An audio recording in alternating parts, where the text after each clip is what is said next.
খেলাম, ঠাকুরের খিচুড়ি খেলাম। খিচুড়ি খাওয়ার পর ট্রিমেন্ডাস গরম লাগছে, আরো বেশি গরম লাগছে। ঠাকুরের ভোগ তো খেয়ে ফেললাম, কিন্তু খাওয়ার পর ভীষণ গরম লাগছে। যাকে আমি লাকি আজকে হঠাৎ করে আসলাম, এসে মা কালীর ভোগটা দেওয়া হচ্ছিল, ভোগটা পেলাম।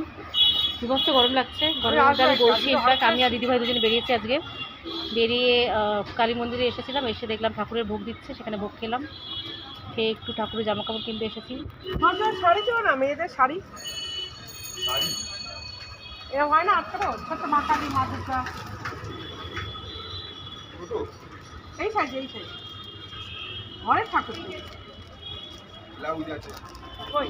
সাথে ব্লাউজ তো হ্যাঁ কই বাংলা দড়ি বানানো দিয়ে তারপর কুচি দেওয়া শাড়ি হ্যাঁ ফুল আছে। এই ঠাকুরের জামা কাপড় কিনতে এসেছি, একটু জামা কাপড় কিনছি। একটু গোপাল আছে বাড়িতে, গোপালের জন্য একটু জামা কাপড় কিনছি। এনিওয়েজ দেখতে থাকুন, বাবাই।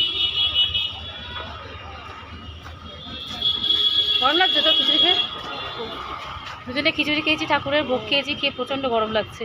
বাট ভোগ ছিল তো, ভোগ কিন্তু ভালো ছিল খেতে না, কিন্তু বিভৎস গরম। খিচুড়ি খেয়ে এই গরমে যাই হোক পুণ্য কামালাম।